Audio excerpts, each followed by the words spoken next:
கண்ணீர் எல்லாம் மறைந்து விடும். நன்றி டாடி, நன்றிப்பா. உங்கள் துக்கம் ஆமா, உங்கள் கவலைகள் கண்ணீர் எல்லாம் மறைந்து விடும்.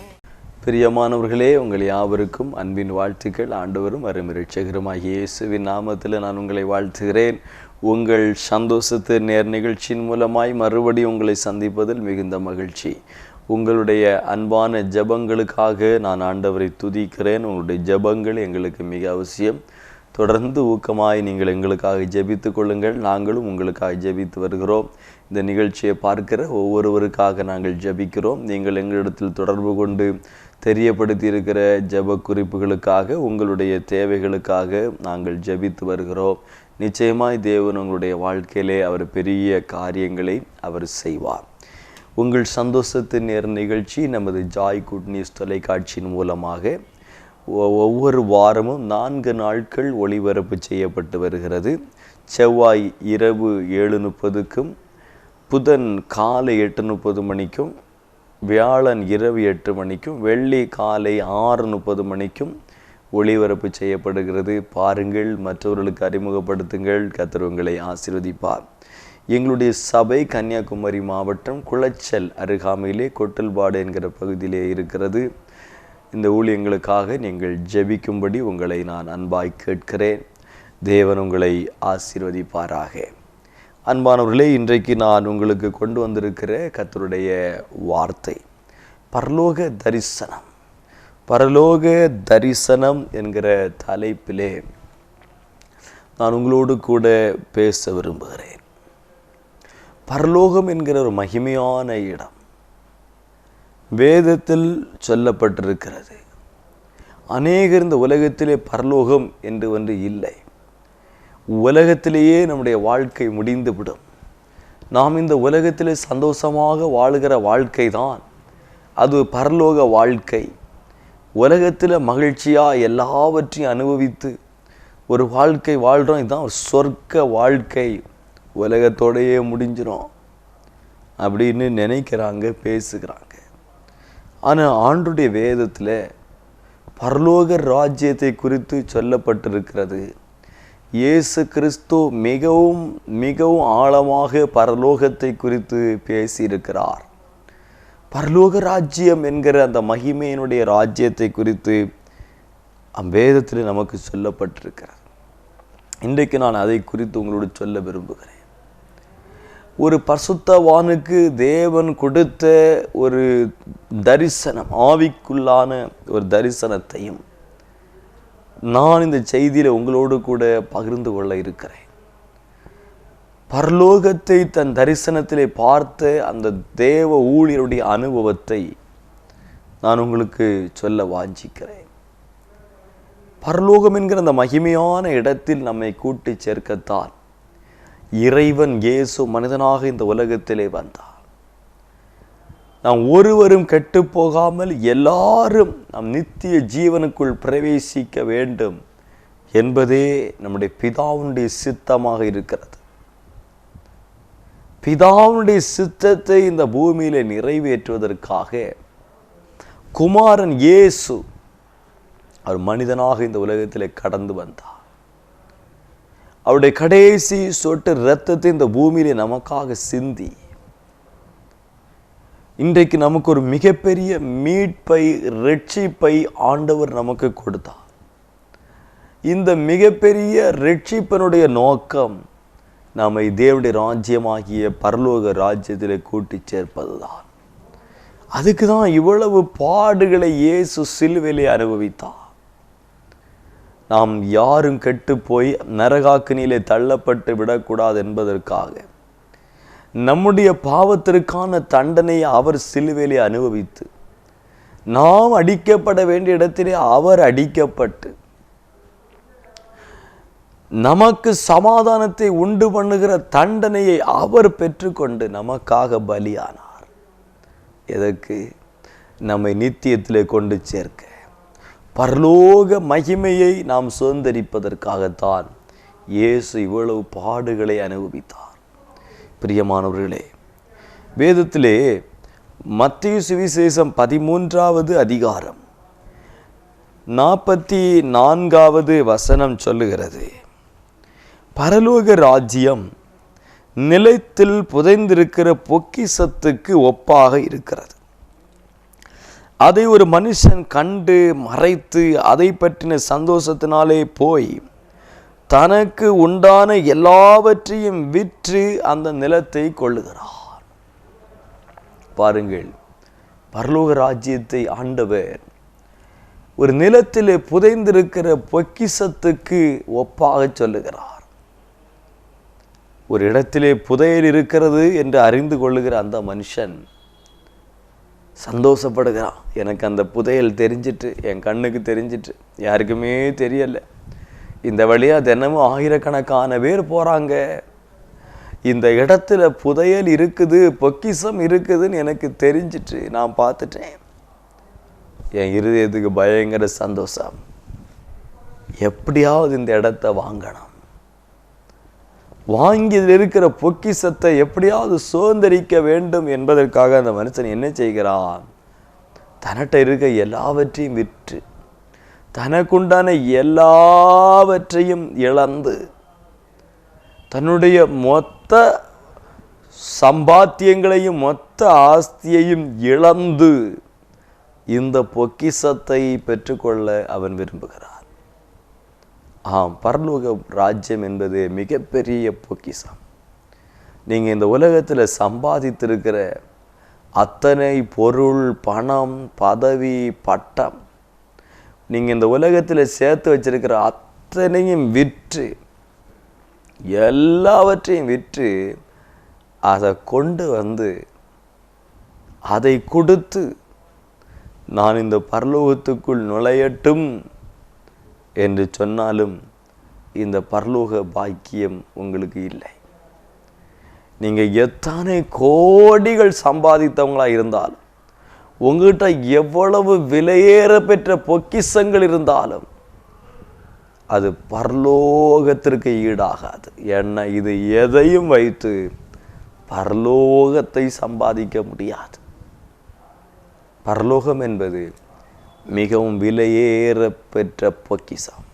இந்த உலகத்தில் எதுவும் பரலோகத்தினுடைய ஆசீர்வாதத்திற்கு ஈடாகாது. எதை இழந்தாலும் இந்த பரலோக பாக்கியத்தை நாம் இழந்துடக்கூடாது. இயேசு தான் மரித்து உயிர்த்தெழுந்து பரலோகத்துக்கு ஏறி போன போது, ஒலிவ மலையிலிருந்து அவர் எடுத்துக்கொள்ளப்பட்ட போது அவருடைய சீடர்கள் எல்லாரும் வருத்தத்தோடு இயேசு போகிறாரே என்று கலங்கி நின்ற போது தேவ தூதர்கள் தோன்றுகிறார்கள். கலிலியராகிய மனுஷரே, நீங்கள் ஏன் வானத்தை அண்ணாந்து பார்த்து நிற்கிறீர்கள்? உங்களிடத்திலிருந்து உயரே எடுத்துக்கொள்ளப்பட்ட இயேசுவானவர் எப்படி எழுந்தருளி போனாரோ அப்படியே வருவார், அப்படியே வருவார் என்று சொல்லி அந்த வார்த்தையை சொல்லுகிறார். இயேசு சொன்னாங்க, யோவான் சுவிசேஷம் 14வது அதிகாரத்தில் யோவான் 14:1-2-3 வாசிக்கும் பொழுது, உங்கள் இருதயம் கலங்காதிருப்பதாக, தேவனிடத்தில் விசுவாசமாயிருங்கள், என்னிடத்திலும் விசுவாசமாக இருங்கள். என் பிதாவினுடைய வீட்டில் அநேக வாசஸ்தலங்கள் உண்டு. அப்படி இல்லாதிருந்தா நான் உங்களுக்கு சொல்லியிருப்பேன். ஒரு ஸ்தலத்தை உங்களுக்காக ஆயத்தம் பண்ண போகிறேன். நான் போய் உங்களுக்கான ஸ்தலத்தை ஆயத்தம் பண்ணின பின்பு நான் இருக்கிற இடத்தில் நீங்களும் இருக்கும்படி நான் மறுபடியும் வந்து உங்களை என்னிடத்தில் சேர்த்துக்கொள்வேன், மறுபடியும் வந்து சேர்த்துக்கொள்வேன் என்று ஆண்டவர் வாக்கு கொடுத்தாங்க. நான் போகிறேன், உங்களுக்கான ஒரு இடத்தை ஆயத்தம் பண்ண போகிறேன், நான் மறுபடி வருவேன், வந்து உங்களை கூட்டிகிட்டு போவேன், என் கூடவே வச்சிருப்பேன். என் பிதாவுடைய வீட்டில், பரலோக ராஜ்யத்தில், பிதா வாசம் பண்ணுகிற இடத்தில் அநேக வீடுகள் இருக்கு, அநேக ஸ்தலங்கள் இருக்கு. உங்களுக்கான ஒரு இடத்தை நான் ரெடி பண்ண போறேன், நான் வந்து கூட்டிட்டு போவேன்னு ஆண்டவர் வாக்கு கொடுத்துருக்காங்க. பரலோகம் நமக்கு வாக்கு பண்ணப்பட்டிருக்கிறது. பரலோக ராஜ்யம் நமக்கு உறுதியாய் சொல்லப்பட்டிருக்கிறது. நித்திய ராஜ்யம் நமக்கு வாக்கு பண்ணப்பட்டிருக்கிறது. அந்த பெரிய பாக்கியத்தை நாம் பெற்றுக்கொள்வதற்கு நம்மை ஆயத்தப்படுத்திக் கொள்ள வேண்டும். அருமையான ஒரு தேவனுடைய ஊழியர் கொரிய தேசத்திலே ஊழியத்தை செய்து கொண்டிருந்தார். ஒரு தலைமை போதவனுக்கு கீழாக இருந்து ஊழியங்களை செய்து கொண்டிருந்த ஒரு உதவி ஊழியர், கிளை ஊழியங்களை கவனித்து கொண்டிருந்த ஊழியர், திடீரென்று அவர் மரித்து விட்டதாக அவருடைய இருதயம் பாதிக்கப்பட்டு அவர் மரித்து போனதாக இந்த தலைமை போதகருக்கு தந்தி வருகிறது. உடனே அடக்க ஆராதனை நடத்துவதற்கு ஆட்களை அனுப்புங்கள், ஊழியரை அனுப்புங்கள், அவர் மரித்து போய்விட்டார் என்கிற அந்த தந்தி வருகிறது. அவர் அந்த தந்தி வந்த உடனே ஐயோ இந்த ஊழியர் மரித்து விட்டார் என்று பார்த்து அவர் வேதனைப்பட்டார். அவருடைய அடக்க ஆராதனை நடத்துவதற்கு ஊழியர்களை அனுப்பினார். அவங்க போனாங்க. தந்தி வந்தபடியே அந்த ஊழியர் மரித்திருக்கிறார். அவர் எப்படி மரித்தார் என்று விசாரித்தார்கள். சமீபத்தில் அவருடைய மனைவி இறந்து போயிருக்காங்க. 2 சின்ன பிள்ளைகள். மனைவி இறந்து போனதிலிருந்தே இந்த ஊழியர் ரொம்ப ஒரு வருத்தத்தோடு இருந்தார். அன்றைக்கு காலையில் அவருடைய 2 பிள்ளைகளும் பசினாலே அப்பா மிகவும் பசிக்குது என்று கேட்டாங்க. இவருக்கோ சமையல் பண்ண தெரியாது. 2 சின்ன குழந்தைங்க. பிள்ளைகளுக்கு ஆகாரம் கொடுக்க வழி இல்லை. அவர்கிட்ட இருந்த கொஞ்சம் பணத்தை கொடுத்து நீங்கள் போய் கடையிலே உங்களுக்கு ஏதாவது தேவையானதை வாங்கி சாப்பிட்டு கொள்ளுங்கள் என்று பிள்ளைகளை அனுப்பினார். அனுப்பிட்டு உட்கார்ந்து அவருடைய இருதயம் மிகவும் பாரத்தோடு இருந்தது. ஐயோ என் மனைவி ஆண்டு எடுத்துட்டாங்களே, நான் என் பிள்ளைகள் இங்கே வேதனைப்படுறோமே. அந்த பாரத்தோட இருந்தபோது திடீரென்று ஈட்டி எடுத்தோட நெஞ்சிலை குத்தினது போல ஒரு வலி, அவருடைய இருதயத்தில் வலி. அதன் பிறகு அவருடைய சுய நினைவை இழந்து அப்படியே விழுந்து போகிறார். அவர் கீழே விழுந்த உடனே அவர் மரித்து விட்டார். ஆஸ்பத்திரி கொண்டு போனாங்க. மருத்துவர்கள் அவர் மார் அடைப்பிலே ஹார்ட் அட்டாக்லே மரித்து விட்டதான சர்டிபிகேட்டும் கொடுத்து விட்டார்கள். ஆனால் இந்த சகோதரன் இவருடைய சரீரத்திலிருந்து வெளியிலே வருகிறார். இவர் மரித்து கிடக்கிற சடலத்தை பார்க்கிறாருடைய ஆத்மா சரீரத்தை விட்டு பிரிந்து வெளியே வந்து விட்டது. இப்பொழுது தூரத்திலே பார்த்தால் ஒரு வெளிச்சம் தெரிகிறது. அந்த வெளிச்சம் இவருக்கு நெருங்கி நெருங்கி நெருங்கி வருகிறது. கிட்ட வரும்பொழுது அது 2 வெளிச்சமாக தெரிகிறது. இவருக்கு அருகாமையில் அந்த வெளிச்சம் வந்து நின்ற உடனே அது தேவ தூதர்களை போல இருக்கிறது. இவரை அந்த தேவ தூதர்கள் தங்கள் கையிலே தூக்கி கொண்டு கரங்களிலே ஏந்தி கொண்டு அப்படியே பறக்க ஆரம்பிக்கிறார்கள். இவர் கேட்கிறார், எங்கே என்னை கொண்டு போகிறீர்கள்? தேவதூதர் சொன்னாங்க, உன்னை பரலோகத்திற்கு கூட்டி கொண்டு போகிறோம். போயிட்டே இருக்கிறாங்க. பறந்து போய்கொண்டே இருக்குது. நேரங்கள் கடந்து போது கேட்கிறார், நீ எவ்வளவு தூரம்? இன்னும் வெகு தூரம் போக வேண்டி இருக்கிறது. சரி, திடீரென்று ஒரு பெரிய உலகம், நாம் வாழ்கிற இந்த உலகத்தை போல மிகவும் பெரிதாக இருக்கிற ஒரு பெரிய ஒரு உலகத்திற்குள்ளே நுழைகிறது. அங்கே வாக்கு கட்டாத மனுஷனுக்கு கற்பனை பண்ணி பார்க்க முடியாத காட்சிகளை பார்க்கிறார். இவரை கொண்டு ஒரு வாசலில் நிறுத்திவிட்டு போய்விட்டார்கள். அதன் பிறகு வேறு 2 தூதர்கள் அவரை அழைத்து கொண்டு உள்ளே போகிறார்கள்.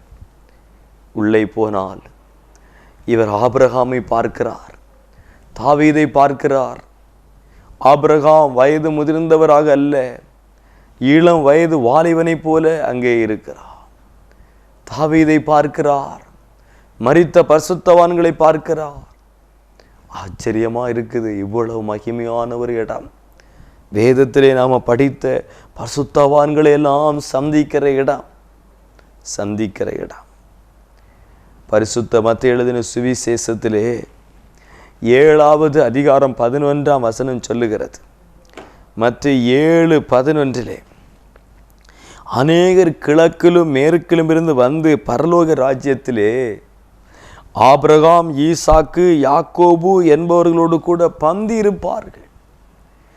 பரலோக ராஜ்யத்திலே ஆபிரகாம், ஈசாக்கு, யாக்கோபு பழைய ஏற்பாட்டு கால பரிசுத்தவான்கள், மரித்த பரிசுத்தவான்கள், நமக்கு முன்னோடியாய் வாழ்ந்து மரித்த பரிசுத்தவான்களை அங்கே சந்திக்கிறோம்.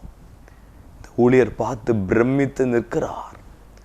இனி யாரையெல்லாம் பார்க்க போறோமோ அவருக்கு முன்பதாக இயேசு சிலுவையிலே அறையப்பட்டு மரித்து உயிர்த்தெழுந்த அந்த மகிமையின் ராஜாவாகிய இயேசு முன்பதாக தோன்றினார். இவருக்கு சொல்ல முடியாத மகிழ்ச்சி, சந்தோஷம், பேரின்பம், மகிமையா இருக்குது. இயேசு வா வா என் மகனே என்று அழைத்தார். நான் உன்னை உன் மனைவியை சந்திக்கும்படியாக நான் அழைத்து கொண்டு போகிறேன். நீ மிகவும் பாரத்தோடு வருத்தத்தோடு உன் மனைவி மரித்தது நிமித்தம் கலங்கி போயிருந்ததை நான் அறிந்தேன். உன் பிள்ளைகளுடைய வேதனைகளை அறிந்தேன். இங்கே உன் மனைவி எப்படி இருக்கிறாள், எவ்வளவு சந்தோஷமாக இருக்கிறாள், இந்த இடம் எப்படி இருக்கிறது என்பதை நான் உனக்கு காட்டி கொடுக்கவே இங்கே அழைத்து கொண்டு வந்தேன், வா என்று இயேசு அந்த ஊழியரை அழைத்து கொண்டு போனார். அங்கே அவருடைய மனைவியை சந்திக்கிறார். மகிமையான வஸ்திரம் தரித்திருக்கிறார். பூமியிலே இந்த ஏழை ஊழியருக்கு தன் மனைவிக்கு ஒரு வஸ்திரத்தை வாங்கி கொடுக்க பணம் இல்லை. அந்த அம்மா இந்த பூமியில் சாதாரணமான வஸ்திரங்களை தரித்து இருந்தார்கள். கர்த்தருடைய ஊழியத்தின் நிமித்தம் ஒரு ஏழ்மையான வாழ்க்கை. ஆனால் அங்கே பரலோகத்தில் அப்படி அல்ல. அவங்க அணிந்திருக்கிற வஸ்திரம் இந்த பூமியிலே ஒரு பெரிய ஐஸ்வர்யவான் செல்வந்தர்கள் அணிந்திருக்காத வஸ்திரம்.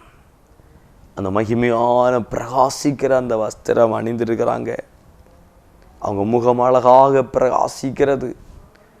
பூமியிலே ஒரு மிகப்பெரிய அழகான தோற்றம் இல்லாவிட்டாலும் பரலோகத்திலே அழகான தோற்றம்.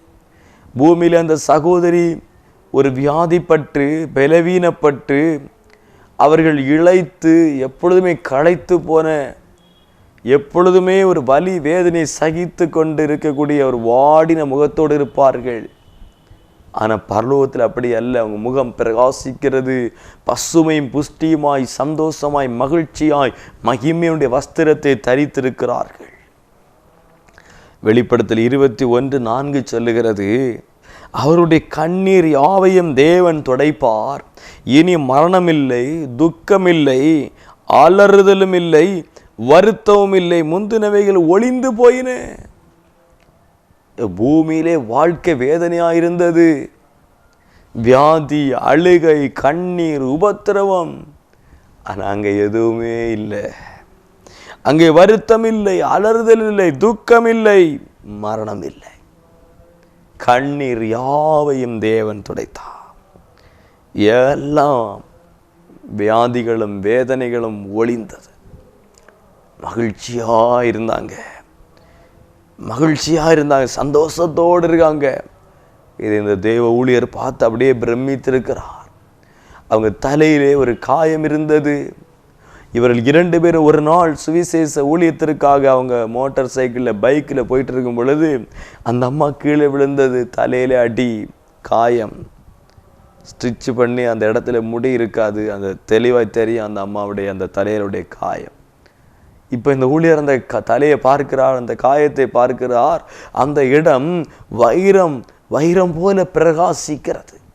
அந்த காயப்பட்ட இடம் வைரத்தை போல பிரகாசிக்கிறது. வைரத்தை போல பிரகாசிக்கிறது. ஆச்சரியமா இருக்கு, மகிமையா இருக்கு. இப்படியே பார்த்து கொண்டிருக்கும் பொழுது அங்கே பலவிதமான வீடுகள், மாளிகைகள் அலங்கரிக்கப்பட்டிருக்கிறது. இவருடைய சபையிலே கூட்டி பெருக்கி பாய் போடுகிற ஒரு ஏழை தாயாரை அங்கே சந்திக்கிறார். அந்த அம்மாவுடைய வீடு இந்த உலகத்தில் மிகப்பெரிய ஐஸ்வர்யவானுடைய வீடு அப்படி இருக்காது, அவ்வளோ பெரிய மாளிகை. அவருடைய பார்க்குறா.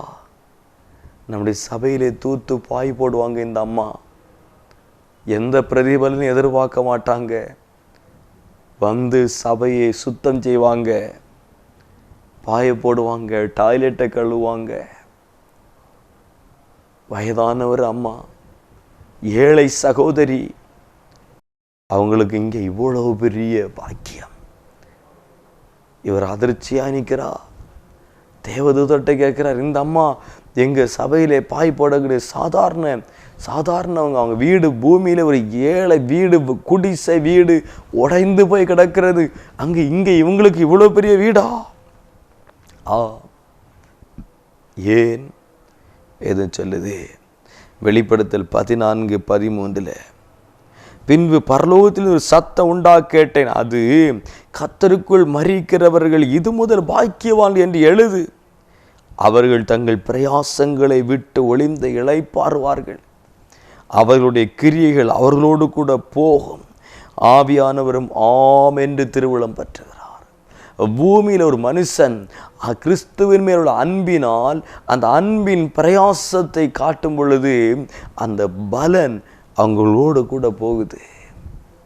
இந்த பூமியில் நம்ம கர்த்தருக்காக செய்கிற ஒவ்வொரு கிரியைகளுடைய பலனை அங்கே தேவன் நமக்காக வைக்கிறார்.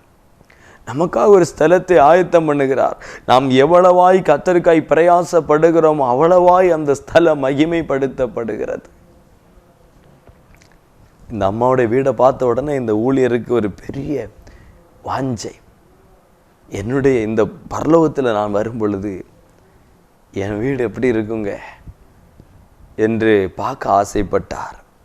தேவதூதர்கள் கூட்டிகிட்டு போனால் அங்கே ஒரு சுவர் மட்டும் கட்டி எழுப்பப்பட்டிருக்கு, மேலே கூரை இல்லை, கூரை இல்லாத ஒரு வீடு. கேட்டார், ஐயா அந்த அம்மாவுக்கு இவ்வளோ பிரம்மாண்டமான வீடு, எனக்கு கூரை இல்லாத ஒரு வீடு. தேவதூதர் சொன்னாங்க, நீ பூமியில் போய் தொடர்ந்து என்னுடைய ஊழியத்தை செய், தொடர்ந்து எனக்காக கிரியை செய், தொடர்ந்து எனக்காக பிரயாசப்படு, தொடர்ந்து கர்த்தருடைய ஊழியத்தை செய். அப்போது அதனுடைய பலனினால் இங்கே கட்டப்படும், பலனினால் இங்கே கட்டப்படும். மத்தேயு சுவிசேஷம் 6:20, பரலோகத்தில் உங்களுக்கு பொக்கிஷங்களை சேர்த்து வையுங்கள், அங்கே பூச்சியானது துருவாவது கெடுக்கிறதில்லை, திருடர்கள் கண்ணம் விட்டு திருடுறதில்லை. பரலோகத்தில் சேர்த்து வைக்க. நம்ம இந்த பூமியில் சேர்க்கிறதுக்கு அதிகமாக பிரயாசப்படுறோம், கடினமாக உழைக்கிறோம், வருகிற வருமானத்தை எல்லாம் கொண்டு இந்த பூமியில் நம்முடைய வாழ்க்கையை எப்படி வாழலாம், எவ்வளோ மிச்சம் எடுக்கலாம், சேமிக்கலாம் பிரயாசப்படுறோம், தப்பு இல்லை. ஆனால் பரலோகத்தில் எவ்வளோ சேர்த்துருக்கீங்க?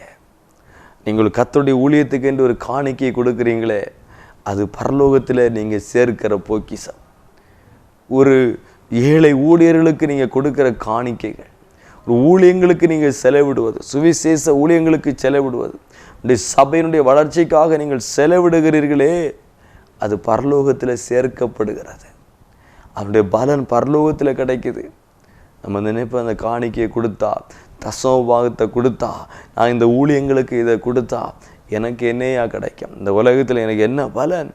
பரலோகத்தில் அது பொக்கிஷமாக இருக்கிறது. நாம் இந்த பூமியிலே கர்த்தருக்காக செய்கிற, கர்த்தருக்காய் பிரயாசப்படுகிற, கர்த்தருக்காய் கொடுக்கிற ஒவ்வொன்றுக்குரிய பலன் பரலோகத்தில் நமக்காய் வைக்கப்படுகிறது. அந்த ஊழியரெல்லாம் பார்த்தா அதிர்ச்சியானார். எவ்வளோ மகிமையான இடம், எவ்வளோ மகிமையான பாக்கியம், எவ்வளவு ஆசீர்வாதமான இடம் என்று பிரமித்து திகைத்து பார்த்து கொண்டிருக்கும் பொழுது இயேசு சொன்னார், நீ திரும்ப போகிற வேளை வந்து விட்டது, நீ வேகமாய் போக வேண்டும் என்று துரிதப்படுத்தினார். இல்லாவிட்டால் உன் சகோதரர்கள் உன்னை நீ மரித்து போனவன் என்று நினைத்து அடக்கம் பண்ணி விடுவார்கள். அங்கே பூமியிலே சரீரத்தை வைத்து அடக்க ஆராதனை நடந்துட்டு இருக்கு. எல்லாம் முடிஞ்சு பிரசங்கமும் பண்ணியாச்சு. கடைசியில் பாடல்களை பாடிட்டு இருக்கும் பொழுது மறுபடியும் இவருடைய ஜீவனுடைய சரீரத்தில் வந்தது. எழும்பி உட்கார்ந்தார். எல்லாரும் அதிர்ச்சி அடைந்து ஓடினார்கள், சிதறி ஓடினார்கள், பிசாசின் பயந்து ஓடினார்கள். இவர் எழும்பினார். நான் பிசாசு அல்ல, நான் மரிக்கவில்லை, நான் மரிக்கவில்லை. தேவன் என்னை பரலோகத்துக்கு எடுத்துக்கொண்டார். நான் பரலோகத்தினுடைய காரியங்களை பார்த்தேன், பரலோகத்தினுடைய ரகசியங்களை அறிந்து கொண்டேன், பரலோகத்தினுடைய வெளிப்பாடுகளை பார்த்தேன் என்று சொல்லி சொன்னார். உண்மையாக நடந்த சம்பவம். இன்றைக்கும் இந்த ஊழியர் உயிரோடு இருந்து கொரிய தேசத்தில் ஊழியத்தை செய்து கொண்டிருக்கிறாராம். பிரியமானவர்களே, பரலோகம் மகிமையான இடம். அந்த பெரிய பாக்கியத்தை நாம் இழந்து விடக்கூடாது. வேதம் சொல்லுகிறது, மத்தேயு சுவிசேஷம் 18வது அதிகாரம் 3-4 வாசிக்கும் பொழுது, நீங்கள் மனம் திரும்பி பிள்ளைகள் போல் ஆகாவிட்டால் பரலோக ராஜ்யத்திலே பிரவேசிக்க மாட்டீர்கள் என்று மெய்யாகவே மெய்யாகவே உங்களுக்கு சொல்லுகிறேன். ஆகையால் இந்த பிள்ளையை போல தன்னை தாழ்த்து எவனோ அவன் பரலோக ராஜ்யத்தில் பெரியவனாயிருப்பான். அப்போ மகிமையான ஒரு பரலோகம் இருக்கிறது, மகிமையான ஒரு பரலோக ராஜ்யம் இருக்கிறது. நம்மை அங்கே கொண்டு போய் சேர்ப்பதற்காகத்தான் அவர் நம்முடைய ஆண்டவர் தன்னுடைய ஜீவன் இந்த உலகத்திலே கொடுத்தார். நமக்கான ஒரு இடத்தை ஆயத்தம் பண்ணி கொண்டிருக்கிறார். நாம் இந்த மகிமையுடைய ராஜ்யத்தை சுதந்திரிக்க என்ன செய்ய வேண்டும்? வேதம் சொல்லுது, மனம் திரும்பு. மனம் திரும்பாமல் ஒருவரும் தேவனுடைய ராஜ்யத்துக்கு போக முடியாது, பரலோக ராஜ்யத்துக்கு போக முடியாது. அதான் இயேசு சொன்னா, மனம் திரும்புங்கள், பரலோக ராஜ்யம் சமீபமாக இருக்கிறது. மனம் திரும்புதல் இல்லாமல் பரலோகத்தை சுதந்திரிக்க முடியாது. அந்த பூமியில் என்ன வேணா செய்யலாம். அவனுடைய பாவத்தை உணர்ந்து என் பாவத்தை அறிக்கை செய்து நான் மனம் திரும்பாமல் அந்த பாக்கியம் இல்லை. வேதம் சொல்லுது, மனம் திரும்பி பிள்ளைகளைப் போல ஆகுங்கள், சிறு பிள்ளைகளைப் போல ஆகுங்கள். சிறு பிள்ளைகளுக்குள்ளே கசப்பில்லை, வைராக்கியம் இல்லை, போட்டிகள் இல்லை, பொறாமை இல்லை, விரோதம் இல்லை. பிள்ளைகள் மாறி மாறி சண்டை வைத்து கொள்ளும், கொஞ்ச நேரத்தில் மறுபடியும் சேர்ந்து கொள்ளலாம். அவருடைய இருதயத்தில் ஒரு பொறாமையோ கசப்போ விரோதமோ வைராக்கியமோ சிறு பிள்ளைகளுக்கு இருப்பதில்லை.